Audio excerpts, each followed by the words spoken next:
Shalom, selamat malam saudara yang terkasih dalam Tuhan Yesus. Kita bersyukur karena kasih dan kemurahan Tuhan kita boleh bertemu kembali dalam perenungan malam di hari Selasa, 8 Maret tahun 2022. Baik, kita akan segera memulai, namun sebelumnya mari bersama kita minta bimbingan Roh Kudus dalam doa. Mari kita berdoa. Bapa yang bertahta dalam kerajaan surga, kami mengucap syukur atas kasih dan kemurahan Tuhan, penyertaan Tuhan yang boleh kami rasakan.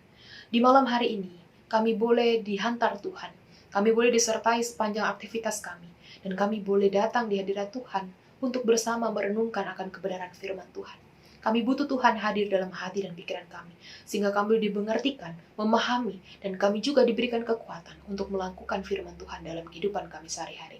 Oleh sebab itu ya Tuhan, berfirman-Lah, karena kami anak-anak-Mu telah siap mendengarkan. Amin. Saudara yang terkasih dalam Tuhan kita Yesus Kristus, pembacaan Alkitab kita di malam hari ini terambil dari Imamat pasal 19 ayatnya yang ke-32 hingga ayat yang ke-34. Imamat pasal 19 ayat 32 hingga 34, demikianlah firman Tuhan. Engkau harus bangun berdiri di hadapan orang ubanan, dan engkau harus menaruh hormat kepada orang yang tua, dan engkau harus takut akan Allahmu. Akulah Tuhan. Apabila seorang asing tinggal padamu di negerimu, janganlah kamu menindas dia. Orang asing yang tinggal padamu harus sama bagimu, seperti orang Israel asli dari antaramu. Kasihilah dia seperti dirimu sendiri, karena kamu juga orang asing dahulu di tanah Mesir. Akulah Tuhan Allahmu. Demikianlah pembacaan Alkitab kita di malam hari ini. Saudaraku yang terkasih oleh Tuhan kita Yesus Kristus, salam kasih Kristus untuk kita semua.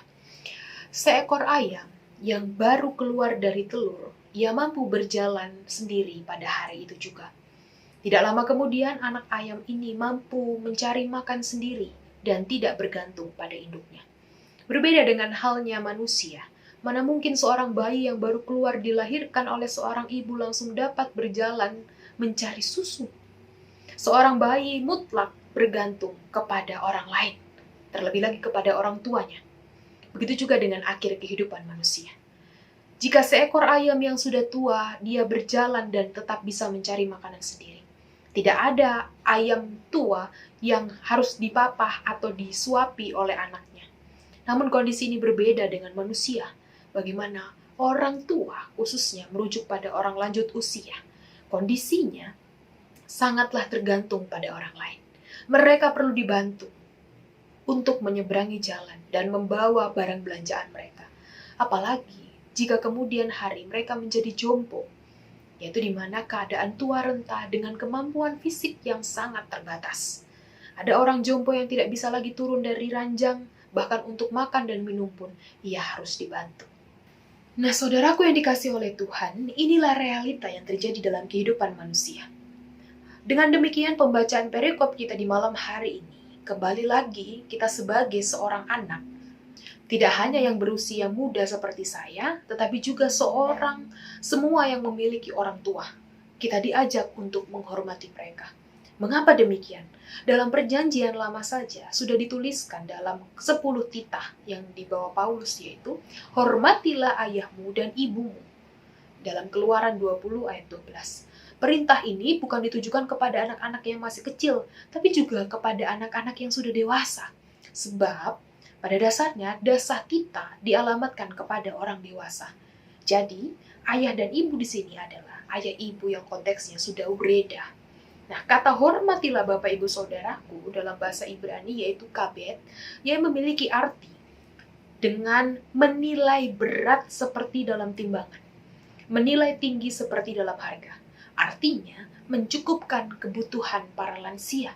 Mari kita perhatikan di ayat yang ke-32. 32 dituliskan, engkau harus menaruh hormat. Dalam bahasa Ibrani hadar, yaitu harus menaruh taat dan respek kepada orang tua.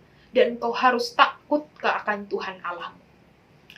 Takut di sini yaitu hormat, takwa, dan respek kepada Allah. Jadi bukan takut dengan melihat hal-hal yang kita takuti, tapi takut di sini adalah takwa, respek, dan hormat kepada Allah. Nah, perkataan di ayat 32 ini hendak menunjukkan bahwa sejatinya lansia itu disejajarkan dengan Allah. Respek kepada lansia sama juga respect kepada Tuhan. Cuek kepada lansia sama juga cuek kepada Tuhan. Nah saudaraku, saat kita sudah mengerti akan hal ini, maka apa yang harus kita lakukan? Mari kita hormat dan respon baik keberadaan orang lansia. Jangan selalu berpikiran bahwa keberadaan mereka hanya merepotkan, menyulitkan, susah dikasih tahu, bahkan bahwa berpikir sampai mereka itu menjadi beban. Kalau kita berpikiran seperti itu, maka kita harus hapus. Karena itu keliru besar. Jika pandangan kita memiliki pandangan seperti itu, maka akhirnya kita akan kehilangan berkat yang sudah Tuhan janjikan bagi setiap anak yang menghormati orang tuanya. Kita harus rubah pikirannya seperti itu, sebab dalam merawat dan melayani bukanlah beban bagi kita, tapi justru ada berkat Tuhan yang kita alami lewat janji Tuhan. Apa itu Bapak Ibu Saudaraku? Kita akan berbahagia dan panjang umur di bumi. Oleh sebab itu sayangilah orang tua kita. Jangan berbicara kasar dan melukai hati mereka. Selalu berpikiran bahwa mereka menjadi beban. Tapi selalu berikanlah perhatian, sama seperti dulu orang tua kita memberikan perhatian kepada kita pada masa kecil. Sebab semua itu adalah berkat dari Tuhan. Bersyukurlah kita kalau kita sampai saat ini masih memiliki orang tua. Jangan disia-siakan, karena lewat kehadiran orang tua ada berkat Tuhan yang Tuhan berikan. Selamat menabur kasih dengan orang tua, sesama, dan kemuliaan demi untuk kemuliaan nama Tuhan. Amin. Mari kita berdoa. Bapa dalam kerajaan sorga, terima kasih untuk firman Tuhan di malam hari ini. Kami diingatkan, diajarkan untuk selalu menghormati orang tua, sama seperti kami menghormati Tuhan. Biarlah kami boleh bersyukur atas keberadaan mereka. Karena kami ada karena mereka. Biarlah kami tetap boleh menjaga, merawat, jikalau kami masih memiliki orang tua. Tapi kalau kami sudah tidak bersama-sama dengan mereka, biarlah kami boleh mengenang kasih, bahwa kami boleh berada bersama dengan orang tua yang senantiasa menyertai, memberkati, menolong kehidupan kami. Sama seperti Tuhan menyertai dan memberkati kehidupan kami. Terima kasih Tuhan, ketika di malam hari ini, kami bersama akan melanjutkan aktivitas kami. Baik kami akan melanjutkan aktivitas kami masing-masing dan juga kami akan beristirahat malam. Kiranya Tuhan sendiri yang boleh jaga dan sertai kami. Sehingga kami boleh beristirahat malam dengan nyenyak dalam naungan Tuhan, dan kami boleh esok pagi boleh bangun dan dengan begitu sukacita untuk kembali memulai aktivitas kami. Kami percaya bahwa Tuhan ada menyertai kehidupan kami. Ini kami Tuhan, kami mau serahkan kehidupan kami. Hanya di dalam satu nama Tuhan kami, Yesus Kristus, kami berdoa dan mengucap syukur.